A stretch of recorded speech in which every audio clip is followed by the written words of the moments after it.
Bonjour à tous. Bonjour! Bonjour Aziz, bonjour cher Bonjour auditeur, Sébastien. auditrice. Oui, on commence toujours les émissions en rigolant, on se demande ce qu'on se dit avant et ça Ah, restera vous ne secret. ah, la seule façon de le savoir, c'est que vous passiez en tant qu'invité. Voilà, exactement. Et on pourra vous le dire ou pas, ça dépend des sujets plus ou moins sensibles qu'on aborde avec Sébastien. En tout cas, ben, merci de nous retrouver pour cette nouvelle émission d'Aclic Haïti. Et on va toujours parler IA. Le plus souvent, on en parle, hein. Parfois, c'est très focus sur Salesforce, parfois très focus sur Sam Altman ou OpenAI, etc. On a beaucoup critiqué Google au cours de nos émissions. Vraiment. On les accusait, Oui, c'est d'avoir un vrai, certain retard, que leurs, outils, que leur outil, au singulier, d'IA générative était un peu, dépassé ou en tout cas bien en dessous des capacités de Claude d'Anthropic ou de ChatGPT, d'OpenAI. Mais et surtout, aujourd'hui, attends, et surtout, ils ont fait des démos fake aussi, hein, faut pas oublier. oh les fameuses démos fake. Quelle Oui, erreur! attends. Non, tu fais bien de le rappeler. C'était des démos toutes préparées, toutes scénarisées, qui n'avaient rien de réellement naturel ou on va dire, oui, tout simplement. Enfin, c'était totalement, on va dire, c'est normal de préparer une démo, mais de la préparer limite comme si on enregistrait une vidéo que l'on diffusait auprès de son public et de simuler une intervention en direct. Là, c'était grossier. Mais et heureusement, le futur, le futur, enfin en tout cas, les avancées de Google nous ont fait, pas mentir, je dirais, mais on s'est un peu calmé. Je me suis un peu calmé sur mes critiques, assez régulières de Google parce qu'il y a eu des avancées, je trouve, assez spectaculaires, chez Google en intelligence artificielle. L'idée, c'est de faire un focus parce que j'ai testé Gemini 2.5 Pro depuis quelques jours. Et c'est le modèle, les standards de l'industrie IA. Pourquoi? Parce que c'est une IA capable de raisonner. Bon, vous me direz rien de singulier par rapport à la concurrence, mais c'est une IA qui est également capable de traiter des dizaines de milliers de pages de texte en quelques secondes. Donc, quand vous intégrez des pièces jointes, PDF, Word, et quand vraiment c'est en grande quantité. Contrairement aux concurrents, en tout cas quand je dis les concurrents, je vais souvent citer Claude ou ChatGPT, qui sont assez limités en termes de pièces jointes à intégrer et aussi, la force de Gemini 2.0, donc du coup qui est issu de Google, c'est qu'il s'intègre progressivement aux outils de l'écosystème Google. Pas tous actuellement, mais certains.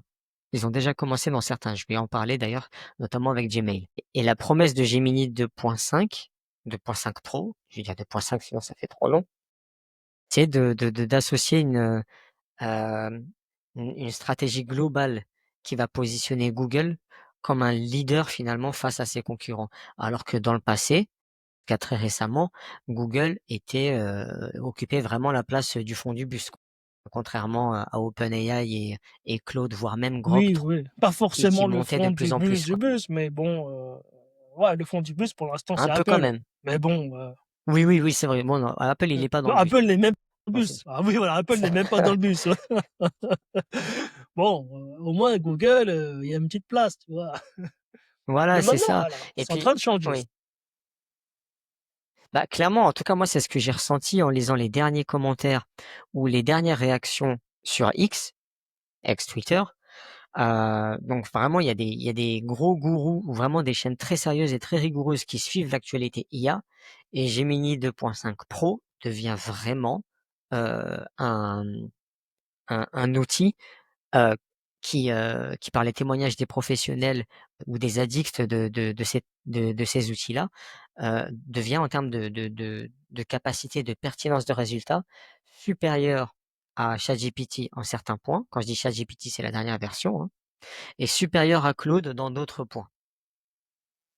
Pourquoi? Et Bah, en ouais. l'occurrence, enfin, c'est pour certains critères, Gemini 2.5 enfin, se maintient au-dessus de ses concurrents tels que ChatGPT ou Claude.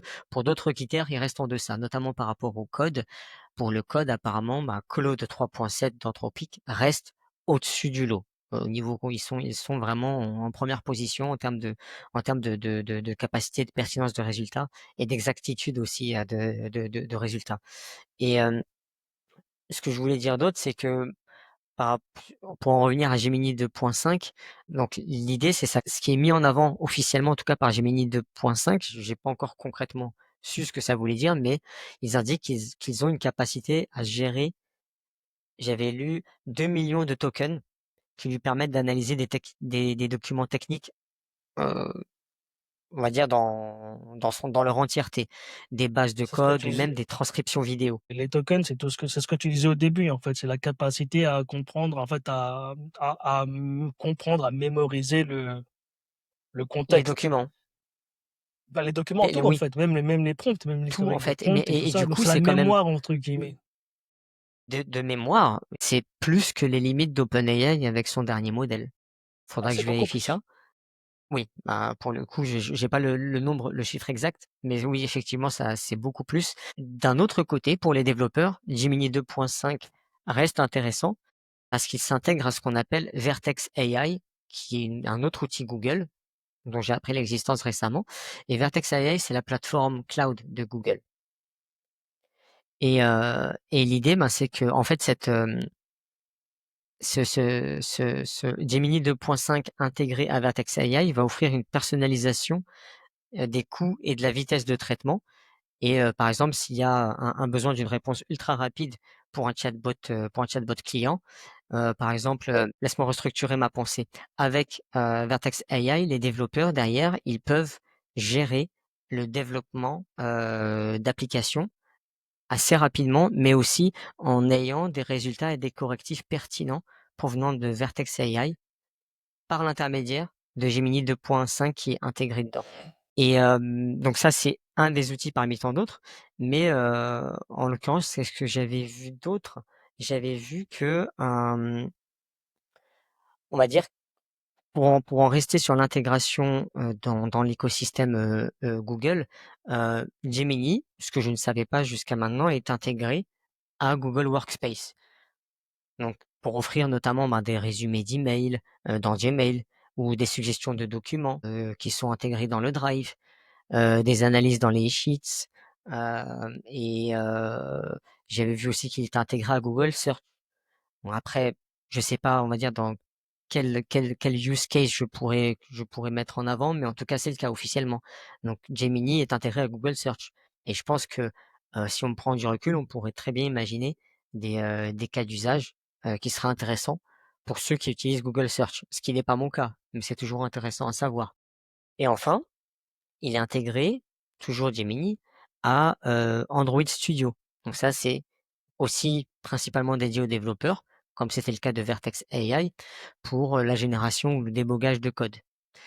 Et, euh, et enfin, dernier point, il est aussi intégré, ça j'en avais parlé sur LinkedIn quelques jours avant, à Google Maps via la fonctionnalité Geospatial Reasoning. Donc l'idée, c'est de combiner Gemini avec des données géospatiales pour répondre à des questions sur la localisation, sur l'urbanisme, en cas par exemple de catastrophe naturelle, potentiellement ça permet à n'importe lequel d'entre nous de voir quelles sont les zones sinistrées, quelles zones à éviter, quelles zones on peut circuler, mais vraiment en direct. C'est Et pas ça, c'est live? simplement comme En map? Dans Google et Maps, c'est c'est live live. déjà? OK. Ah oui, oui, oui, pardon, oui, c'est live, c'est live. Dans ce sens-là, oui, c'est live. Je sais pas s'il est déployé, à l'échelle internationale.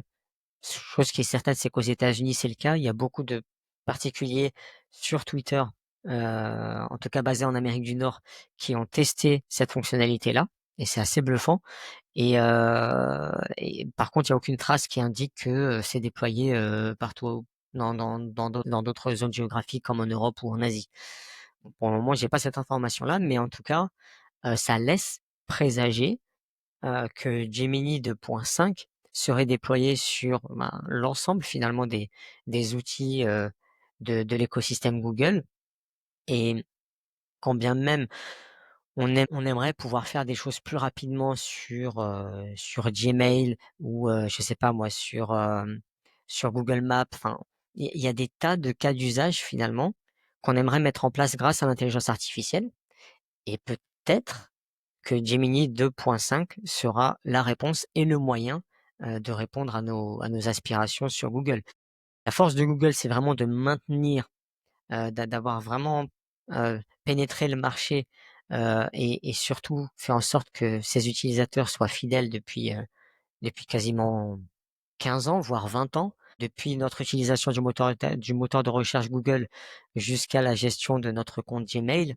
Voilà, chacun d'entre nous utilise au moins un outil, de l'univers Google.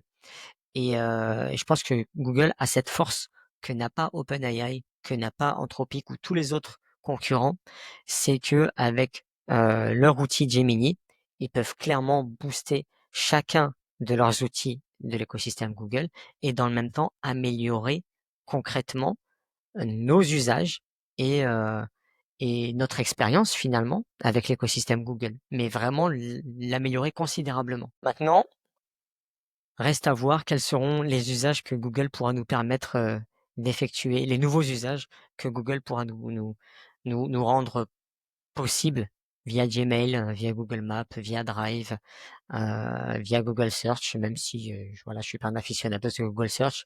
Mais voilà, ils ont pléthore d'outils. Seulement 2 ou 3 d'entre eux sont utilisés régulièrement par les utilisateurs. Oui, effectivement, alors Google a tapé fort, alors a commencé à taper fort fin 2024 pour fêter la fin de l'année dignement. Ils ont sorti moult améliorations, moult nouveaux produits qui ont bousculé pas mal de choses et qui j'ai l'impression qu'ils reprennent là, il y a depuis quelques jours, une deuxième tournée. Ils se font plaisir, ils lancent beaucoup de choses, notamment leur Gemini, 2.5 Pro, donc qui est à nouveau, en soi, ça change pas l'écosystème qu'ils essayaient de créer. Parce que oui, donc ils avaient déjà commencé à intégrer Gemini, là, sans parler de 2.5 Pro, mais vraiment Gemini, donc c'est un nom, je pense que c'est un nom fourre-tout et c'est un peu, je pense que ça amène pas mal de confusion peut-être parmi nous tous, parce qu'en fait, Gemini, comme eux l'entendent, c'est un peu un truc fourre-tout. Fourre-tout, c'est un peu l'assistant de Google. Donc par exemple, L'assistant pour tout, ouais. l'assistant, ouais, donc par exemple, Apple ont Siri, l'autre ont Alexa et eux, ils vont avoir Gemini et donc tu peux avoir, Gemini dans, Gmail, dans Google Search.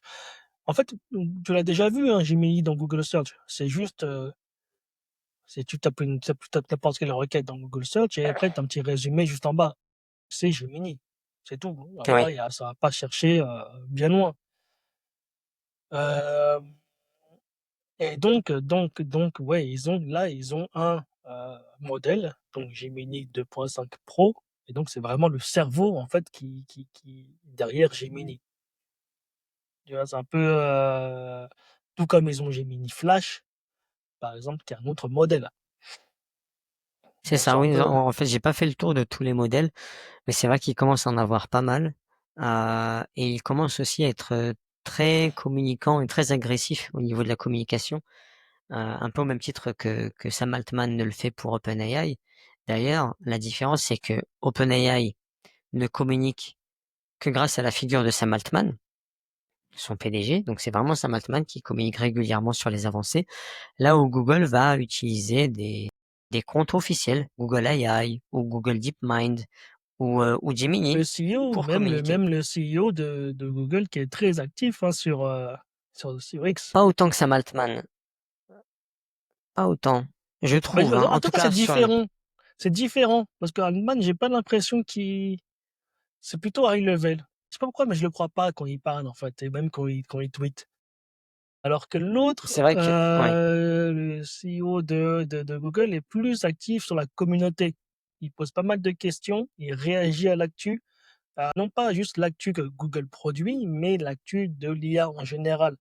Par exemple, sur les fameux, d'accord. MCP qui est la hype du moment, lui, bah, voilà, il communique dessus, il demande l'avis aux gens, Après, est-ce que c'est juste pour créer de l'engagement ou pas? Mais en tout cas, il parle C'est de 2 types de communication ce différentes, c'est mais disons que différent. celui qui fait le plus de bruit, c'est Sam Altman. Parce Ouais, il va mettre beaucoup de hype et puis d'un seul coup ça va se calmer et puis il va revenir dessus. Oh, une nouvelle version, des noms de versions qui sont incompréhensibles chez OpenAI, je trouve. 3O, 4O, 4.5O, 4.2O, enfin voilà quoi. ouais. C'est un peu fourre-tout, je trouve. Mais tu parlais de MCP juste Mmh. avant. C'est une très bonne transition. Est-ce que tu pourrais nous expliquer ce dont il s'agit? C'est pas du tout par Google, hein, du coup là, le Oui, oui, MCP mais si après on on veut pourra revenir sur Google après, mais MCP en tout cas, ça apparemment c'est un sujet transverse. ouais, donc parenthèse MCP, en gros, c'est de ce qu'on peut voir, c'est, on va dire, essayer de pour vulgariser, c'est une sorte de protocole, de communication entre agents IA. Donc, typiquement, aujourd'hui, c'est un des moyens, c'est une norme qui est en train de se créer, qui va permettre, par exemple, de connecter différents produits entre eux, sans forcément avoir besoin d'API et surtout, c'est API. On va essayer d'y rester plus, sans jargon ni rien. Mettons un MCP, ouais, moi, ça, c'est juste un protocole de communication standardisé. Donc, par exemple, comme le monde s'est mis d'accord sur la norme USB, donc, par exemple, je peux connecter mon micro à mon ordinateur via USB. USB, c'est le protocole qui va nous permettre de brancher 2 outils. Et là, c'est ce qui est en train de se lancer, c'est le MCP, donc le MCP, qui a un protocole aussi qui va permettre de brancher 2 outils IA l'un à l'autre. Par exemple, Claude, Anthropic, a lancé un mode s'est mis à utiliser le protocole MCP. Donc c'est-à-dire que potentiellement tous les autres outils qui se sont aussi normalisés MCP vont pouvoir se connecter à Claude. Par exemple, on reprend un des outils qu'on a parlé, il y a quelques semaines, donc N8N, qui permet de créer des automatisations avec de l'IA depuis peu. Eux aussi, bah, il y a quelques jours, ont lancé nativement leur nœud, leur outil MCP. Donc c'est-à-dire qu'en fait, maintenant, nativement, avant on pouvait le faire via des moyens détournés, mais maintenant nativement, tu peux faire communiquer Claude avec N8N. Donc concrètement, les agents IA que j'avais créés aujourd'hui sur la plateforme N8N, qui ont accès à mon agenda, à mes emails, je peux l'appeler via Claude. Donc je suis en train de travailler sur Claude. Claude peut taper N8N, qui N8N va taper mes emails. Donc en fait, tu peux envoyer tes instructions à N8N à partir de Claude. C'est ça, c'est ça. D'accord. Et ça a déjà été Et sans testé? code. Ah bah oui, non mais ça existe là, c'est live là. Oui. Ah oui, incroyable. Bah, faudra une nouvelle vidéo N8N avec Claude cette fois-ci. Bah ouais. Ouais, mais sauf que je n'ai plus mon abonnement Claude. On utilisera le mien alors, même s'il Ouais, va voilà. bientôt arriver à échéance. Il va bientôt sauter. Bah ouais, parce que et ce qui est fou, c'est qu'en fait, c'est sans code, en fait. Et tu pas besoin de j'ai rien codé pour ça. Parce qu'en gros, le modèle C'est dingue. MCP fait que grâce à alors, on va sauter tous les trucs techniques, c'est qu'en fait, le modèle MCP peut lui-même, c'est comme si qu'il avait accès à la documentation des API, donc de toutes les fonctions qu'un outil a. Ça veut dire qu'avant, ouais, c'est-à-dire qu'avant, enfin, avant, hier, sans protocole standardisé, quand tu crées ton API, donc quand tu dois manuellement créer un appel donc d'un software à un autre, tu regardes la documentation du software que tu vas appeler, tu regardes qu'est-ce qu'il attend, lui, comment il fonctionne, et tu lui envoies les bonnes instructions pour qu'il te renvoie les résultats que tu souhaites.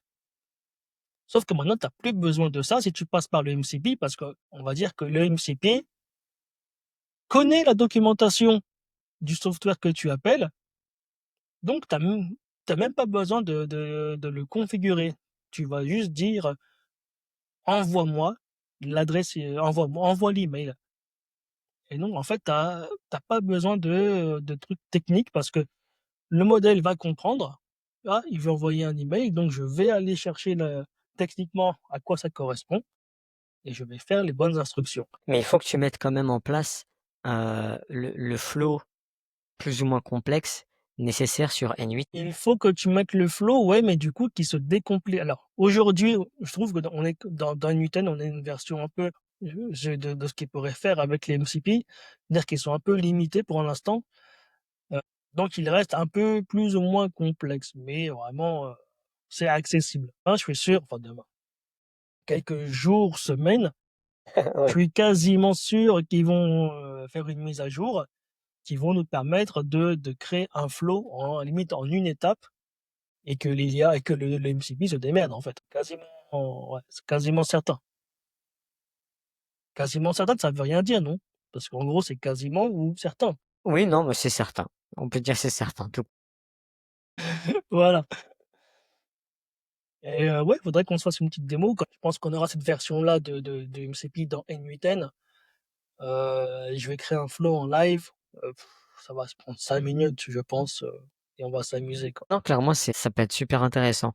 Et bah, ça laisse présager finalement, on a l'impression que, et comme je te le disais juste avant, le fait de pouvoir connecter, en tout cas de lier des systèmes IA à d'autres systèmes IA ou de génération d'automatisation, etc., ça posera nécessairement des problèmes de confiance et de sécurité. Quand bien même j'imagine que d'un côté les équipes de Claude, de l'autre côté les équipes de N8N font de leur mieux pour assurer voilà des fonctionnalités déployées, mises à jour qui soient vraiment safe pour l'utilisateur final, pour l'entreprise ou pour le particulier. Mais va falloir mener, je pense, une politique d'adoption assez poussée pour que les utilisateurs puissent pour qu'à l'avenir, ces fonctionnalités-là dont tu parles et ce MCP dont tu parles se démocratise assez rapidement et qu'il ne soit pas réservé qu'à un certain profil d'utilisateur. Ouais, après, c'est comme, à mon avis, c'est comme une norme, c'est le monde, c'est le marché qui va décider, je l'apprends pas. C'est comme, à une époque, on avait une bataille entre deux normes, tu sais, tu te rappelles pour le HD ou le Full HD, je me rappelle plus. On était un peu jeunes, on était un peu jeunes. C'est le Blu-ray et le HD? Ou ça n'a rien à voir? Il y avait vraiment deux trucs, et il y avait deux façons de faire de l'HD sur les télés. Et au final, bah, je sais même plus l'autre nom de technologie, bah forcément, qui a perdu contre cette norme Full HD qu'on a aujourd'hui. Et bah, tous les matos a dû être mis à la poubelle. Parce que moi, ça me fait penser au lecteur Blu-ray. Bon, petite parenthèse, hein, qui a fait son temps quelques années et qui a disparu. Ouais, mais pas si, c'était pas court non plus, quoi. Ah, quand même, hein. Enfin bon, Ouais, je vais pas vérifier sur bah, Google je ou, m'en rappelle ou plus. autre, mais voilà, à aucun moment j'ai bifurqué sur le Blu-ray pour voir à quoi ça ressemblait, même si les promesses de qualité visuelle étaient souvent mises en avant. Voilà, Bah, de toute c'est comme façon, tu il dis, faut une c'est la bonne loi du télé, hein. marché, quoi. On verra. Oui, voilà, c'est ça, c'est ça. Non, mais en tout cas, ça laisse présager pas mal de possibilités. Encore une fois, en termes d'adoption et de sécurisation, il y aura beaucoup de questions qui se poseront. Ne serait-ce que pour l'adoption d'outils IA, on en est qu'au premier pas, hein. Vraiment, c'est des pas de bébé à l'échelle des entreprises. Beaucoup sentent la pression de l'IA, beaucoup veulent s'y mettre sans avoir tous les éléments, beaucoup se cassent un peu les dents parce que voilà, on va dire qu'ils n'ont pas fait un état des lieux propre au final. Et je pense que tant que cet état des lieux, en termes de données, en termes d'infrastructures, n'a pas été faite par les entreprises, l'adoption de l'IA et l'adoption de ces des nouvelles fonctionnalités qui émergent sur la base de l'IA, comme ce MCD, euh, prendront du temps. En tout cas, en France, en tout cas en Europe. Pas simplement pour des raisons législatives, pas simplement pour des raisons juridiques, mais voilà, pour des raisons généralement, on a toujours eu cette latence en termes d'adoption pour des raisons sécuritaires, pour des raisons légitimes, hein, mais en tout cas qui font pas mal retarder l'adoption, quoi. Et je pense que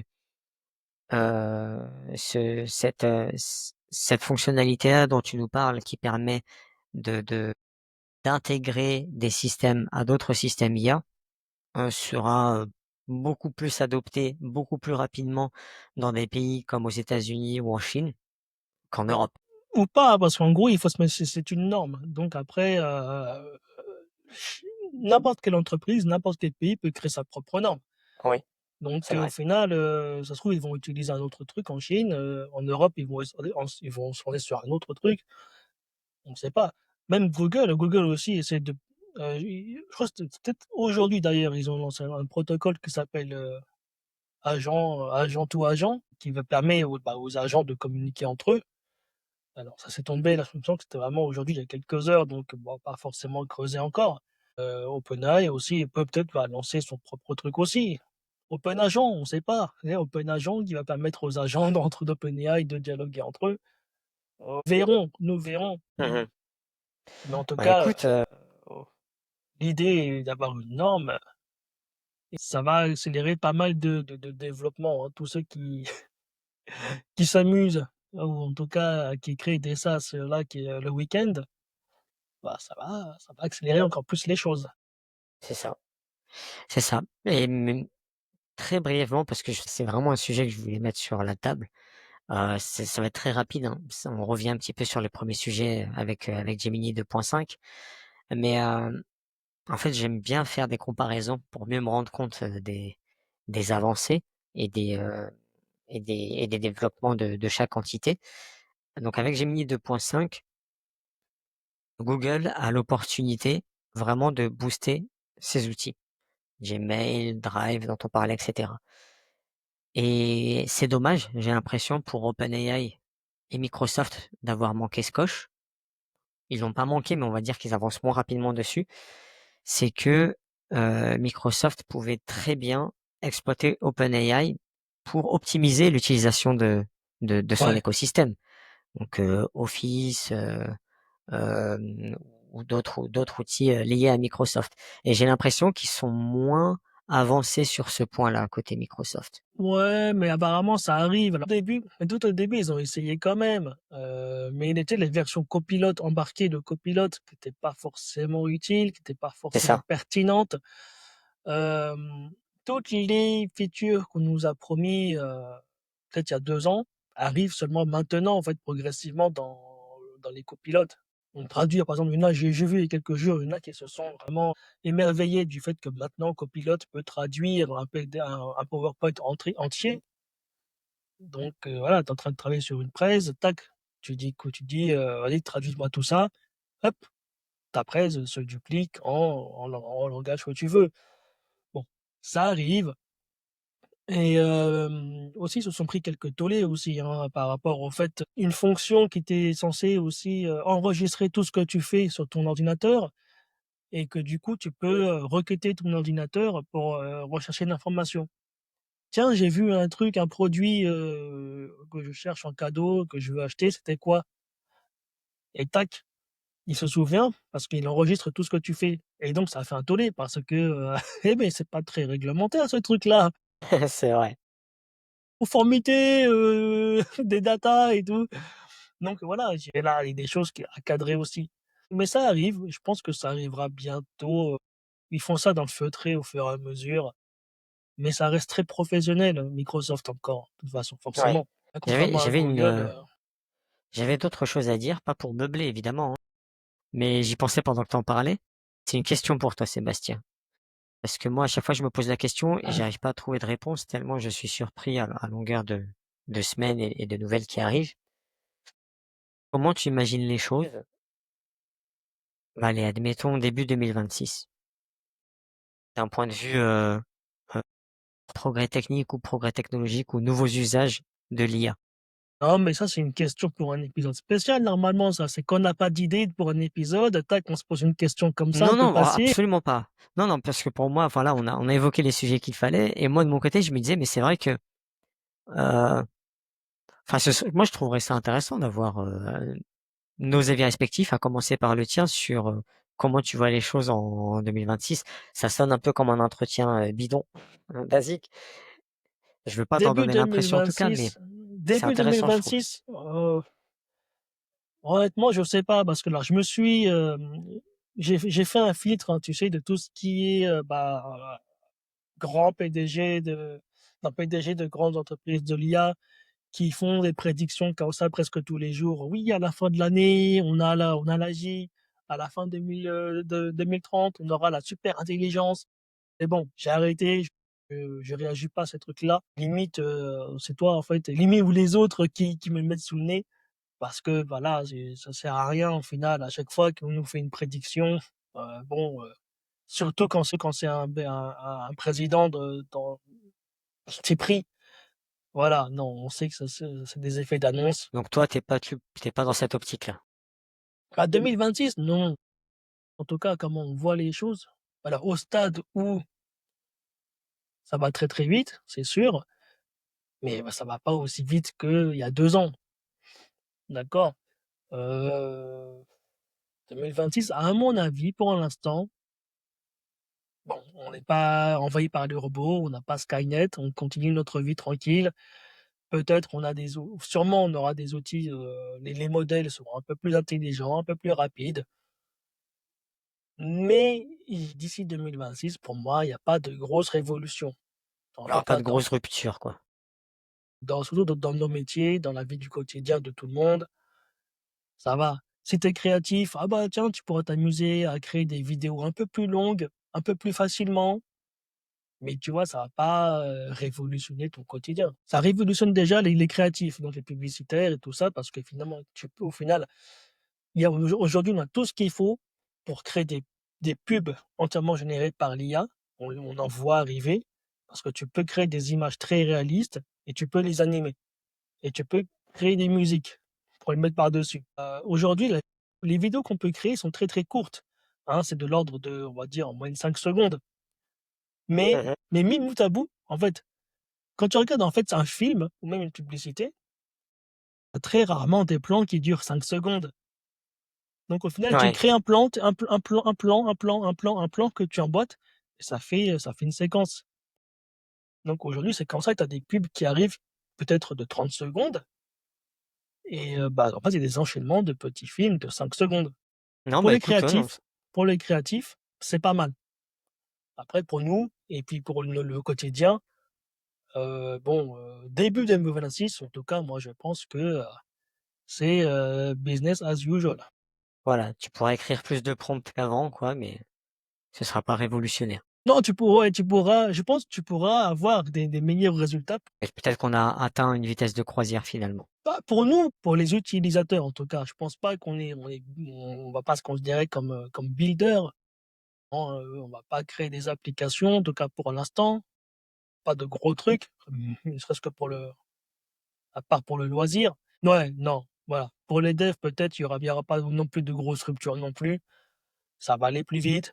Mais à part ça, fin 2026, on sait pas, parce que fin 2026, ça nous fait 1 an et demi. 1 an et Oui, demi, c'est gros. c'est encore un peu loin, quoi. On peut pas trop se présager quoi que ce soit encore à ce niveau-là. Mais je me dis, vu que, voilà, on est bientôt en été au moment où on enregistre cette vidéo, heu, c'est pas déconnant de se dire, à quoi ça peut ressembler d'ici la fin de l'année, voire début d'année prochaine. Et à voir si, avant l'été, je regarde avant l'été, est-ce que tu as les grosses boîtes qui vont nous sortir, un festival de release? Parce que au final, on a des grosses releases, à la fin de l'année 2024. Là, Ouais, avril, fin mars, ça commence à s'activer aussi. Donc est-ce qu'ils nous feront pas un petit festival comme ça avant l'été, pour avant passer les l'été vacances. tranquille? Ah, parce que je me rappelle l'année dernière, en l'été, il y avait L'année rien du dernière, tout. c'était ça, oui. Ah, on s'est ennuyés pendant 2 3 mois, il y avait rien. C'est Ouais. bizarre, Comment on va enregistrer nos vidéos? c'est ça. On n'a rien à dire, c'est pas normal. C'est ça. Et toi alors sinon? Alors, tu as dit Non, tu bah, sais écoute, pas? non, je suis à peu près dans le même positionnement que toi, en fait. Je me Mmh, suis lassé de ces annonces, révolutionnaires de hype et cetera, bah, que j'ai moi-même, partagées, hein. Heu, parce que OK, c'est toujours, hyper excitant sur le coup, mais voilà, c'est comme une drogue finalement, quoi. On en prend un peu: «Oh, c'est super, une nouvelle release, ah, c'est génial tout ce qu'on va pouvoir faire» et pouf, le lendemain matin, on passe à autre chose ou à un petit vide qui va durer quelques jours avant de retrouver un concurrent qui lui-même va sortir sa nouvelle release avec des nouvelles capacités et cetera. Ouais, c'est super. Mais et je suis pas le seul à dire ça, il y a une lassitude. Il y a une lassitude, de voir toutes ces nouvelles releases, arriver. Alors OK, ça crée une bonne dynamique, mais au niveau des réactions, je trouve qu'on est beaucoup plus temporisé. On va Ouais, parce que pas maintenant on a pris l'habitude et puis à mon avis, c'est comme tout ce qui est news, hein, de toute façon, c'est ça, c'est le ça c'est les effets secondaires d'avoir des news en temps réel. Au c'est bout d'un ça. moment, tu satures, quel que soit le domaine. Alors là, il se trouve qu'on a beaucoup suivi, bah, le forcément les news de l'IT. Au bout d'un moment, voilà, c'est trop, quoi. Au bout d'un moment, on se déconnecte et on revient en 2026. «Waouh, vous avez vu? On sort de «Qu'est-ce notre qui grotte s'est et tout». passé?» Ah, C'est ça. d'ailleurs, cet été sera commercialisé le premier robot domestique, fait par Samsung, aux États-Unis et en Corée. Il s'appelle Boli. C'est une petite boule et c'est un R2D2 qui roule et qui Alors qui moi, j'ai balance des Basile Boli, hologrammes. un footballeur international français. Oh là là. Alors je vais mettre là, je suis sur, Google, hein, je devrais pas, je devrais mettre Perplexity. Alors, Boli! les avantages du robot domestique Boli, c'est quoi? C'est un aspirateur? Non, même pas, non, c'est un petit robot domestique. Alors moi, je pense qu'il servira à rien, mais il sera là. Officiellement, bah, tu vois, il surveille ta maison, tu peux lui poser des questions. Il a un projecteur, donc pour qu'il t'affiche, je sais pas, des informations, pour te parler. Il peut écrire, bah, des trucs, en fait, Mmh. par terre ou sur les murs. Ils mettent beaucoup en avant l'aspect santé parce qu'en gros, bah, il peut te regarder faire du sport, il peut juger ta posture, ton poids, voilà, ta forme et du coup te proposer des exercices. Ta forme? Bah, Attention! ta forme, alors en fonction de qui tu parles, c'est forme ou forme, tu vois? Ou ta forme, voilà, qui sort de donc mais je cherche un mot qui commence par méta, mais je sais plus c'est quoi. Dans le body shape. Méta. Bon bref. Hem, Non, mais écoute, faut voir ce que Tu ça va vois? donner. Pour l'instant, j'ai le sentiment qu'il s'agit plus d'un gadget, mais Bah qui oui, sait? parce que, bah, c'est comme un assistant en fait, c'est comme ChatGPT. Tu vois, il y en a qui au début qui ont pris des photos, tu sais, de leur, «Qu'est-ce que regarde ce que j'ai dans mon frigidaire et dis-moi des recettes». Bah, Bolly fera aussi pareil en fait. Tu regardes, tu le fous, morphologie, bah, D'accord. selon ma morphologie, dis-moi quel faire, regarde-moi le faire pour me dire si je fais bien, regarde mon frigo, regarde, qu'est-ce que je fais à manger pour soutenir justement mon activité. Ils mettent aussi en avant l'aspect styliste parce que du coup tu dis: «Vas-y viens voir et regarde ma penderie». OK et aussi ils regardent la météo du jour, comment est-ce que je m'habille. Voilà, c'est ça. C'est un petit assistant D'accord. qui a accès à internet et une caméra et voilà et c'est concrètement ChatGPT. D'ailleurs, il tournera sûrement non, je sais plus à quoi il tournera. Il me semble qu'il tournera sur une IA qui est faite par Samsung, mais par contre qui aura accès aussi à Gemini. Ça, c'est une news D'accord. ils nous l'ont sorti hier.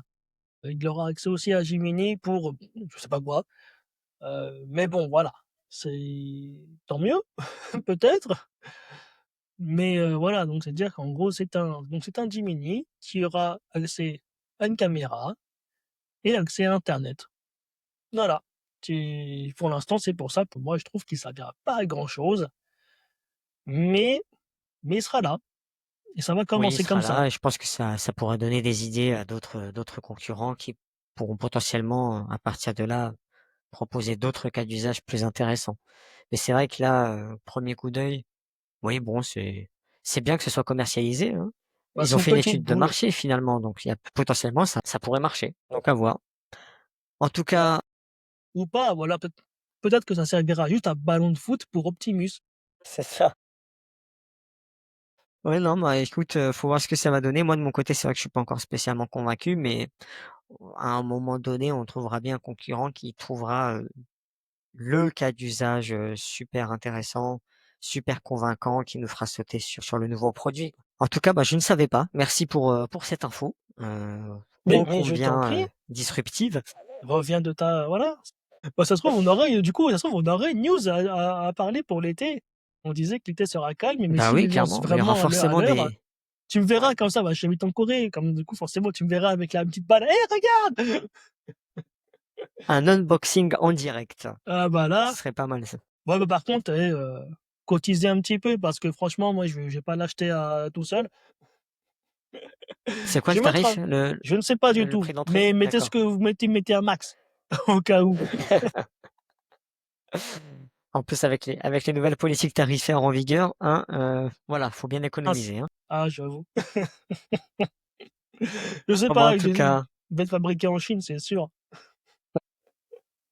ce serait judicieux en tout cas. Ouais.